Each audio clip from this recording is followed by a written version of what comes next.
खुदा बाप और बेटे और उल कुदुस के नाम से आमीन।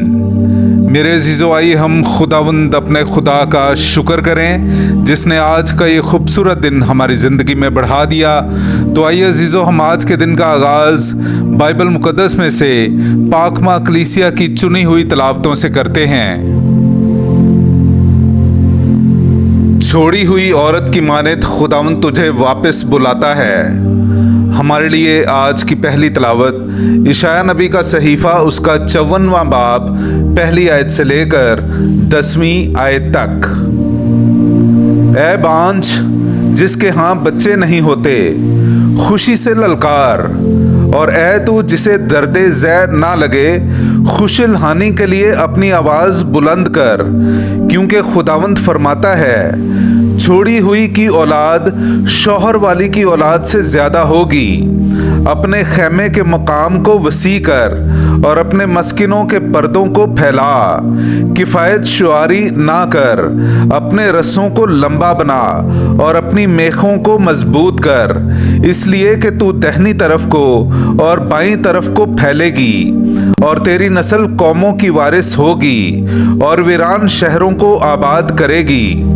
खौफ ना कर, क्योंकि तू परेशान ना होगी, और शर्मज़दा ना हो, क्योंकि तू रुसवा ना होगी, इसलिए कि तू अपनी जवानी की खजालत भूल जाएगी और अपनी बेवगी की आर को फिर याद ना करेगी, क्योंकि तेरा खालिक ही तेरा खावंद है जिसका नाम रब्बुल अफ़वाज है, और तेरा फिदिया देने वाला इस्राएल का कुद्दूस है जो सारी ज़मीन का खुदा कहलाएगा। क्योंकि खुदाउन ने तुझे मुतलक्का और दिल आज़ुर्दा औरत की मानद बुलाया। तेरा खुदा फरमाता है कि जवानी की बीवी क्यों कर छोड़ी जाए। मैंने फ़क्त एक लम्हा के लिए तुझे जुदा किया, पर बड़ी मेहरबानियों से तुझे समेट लूँगा। गज़ब की शिद्दत में मैंने अपना मुंह तुझसे लम्हा भर के लिए छुपाया, मगर अबदी शफ़क़त से तुझ पर रहम करूँगा। यूँ खुदाउन तेरा फिदिया देने वाला फरमाता है, क्योंकि ये बात मेरे नज़दीक वैसी होगी जैसी नूह के दिनों में, जब मैंने कसम खाई कि नूह का सा सैलाब ज़मीन पर फिर कभी ना आएगा। इसी तरह मैंने कसम खाई कि मैं तुझसे नाराज़ ना हूँगा और ना तुझे धमकी दूँगा। अगरचे पहाड़ हिलें और टीले लर्जा हों, तो भी मेरी रहमत तुझसे जाती ना रहेगी और मेरी सलामती का अहद जुम्बिश ना खाएगा। यूं खुदावंद तेरा रहम करने वाला फरमाता है। पाक कलाम का पढ़ा और सुना जाना हम सब के लिए बाइस बरकत हो। खुदा का शुक्र हो। ऐ खुदावंद, मैं तेरी तारीफ व तमजीद करूँगा, क्योंकि तूने मुझे छुड़ाया है। मेरे अजीज़ो, आइए हम खुदावंद अपने खुदा की हमदो तारीफ़ करें। मैं आपके सामने पढ़ूँगा ज़बूर नंबर 30, उसकी दूसरी, चौथी से छठी और फिर 11वीं से 13वीं आयत तक। ऐ खुदावंद, मैं तेरी ताज़ीम करूँगा, क्योंकि तूने मुझे छुड़ाया और तूने मेरे दुश्मनों को मुझ पर खुश होने ना दिया। ऐ खुदावंद, तू मेरी जान को आलम असफल से निकाल लाया। तूने मुझे गड्ढे में उतरने वालों में से महफूज रखा। खुदावंद की हम्द सराई करो, ऐ उसके मुकद्दसो, और उसके पाक नाम की शुक्रगुजारी करो, क्योंकि उसका गज़ब फ़क्त पल भर का है, मगर उसका करम तमाम ज़िंदगी भर का। रात को शायद रोना पड़े, पर फजर को खुशी की नौबत आती है। ऐ खुदावंद, मेरी सुन और मुझ पर रहम कर। ऐ खुदावंद, तू मेरा मददगार हो। तूने मेरे रंज को रक्स से बदल दिया है। तूने मेरा टाट उतार डाला है और मुझे खुशी से कमर बस्ता किया है, ताकि मेरी रूह तेरी हम्द सराई करती रहे और खामोश ना रहे। ऐ खुदावंद मेरे खुदा, मैं अब तक तेरी तारीफ करता रहूँगा।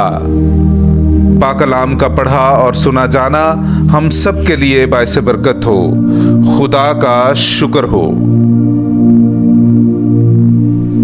नारे हम्द। खुदावंद का दिन नज़दीक है, देखो वो हमें बचाने के लिए आता है। हालेलुया।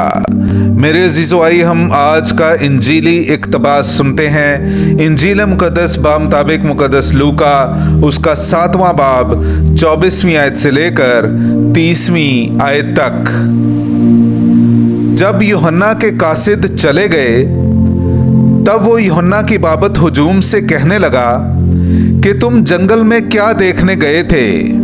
क्या हवा से हिलते हुए सरकंडे को?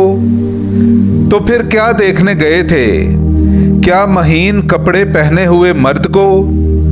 देखो, जो कीमती पोशाक पहनते और ऐशो इशरत में रहते हैं वो शाही घरों में होते हैं। तो फिर क्या देखने गए थे? क्या एक नबी को? हाँ, मैं तुमसे कहता हूँ, बल्कि नबी से भी बड़े को। ये वही है जिसकी बाबत लिखा है कि देख, मैं अपना पैगंबर तेरे आगे भेजता हूँ, जो तेरे आगे तेरी राह तैयार करेगा। मैं तुमसे कहता हूँ कि उनमें जो औरतों से पैदा हुए हैं, यूहन्ना इस्तबागी से कोई बड़ा नहीं। तो भी जो खुदा की बादशाही में छोटा है वो उससे भी बड़ा है। और सब अवाम ने, बल्कि मुहस्सिलों ने भी जब सुना तो यूहन्ना का बपतिस्मा लेकर खुदा को सादिक मान लिया। मगर फरीसियों और उलमाए शरा ने उससे बपतिस्मा ना लेकर खुदा के इरादा को अपनी निस्बत बातिल कर दिया। पाक कलाम का पढ़ा और सुना जाना हम सब के लिए बाइस बरकत हो। खुदा का शुक्र हो।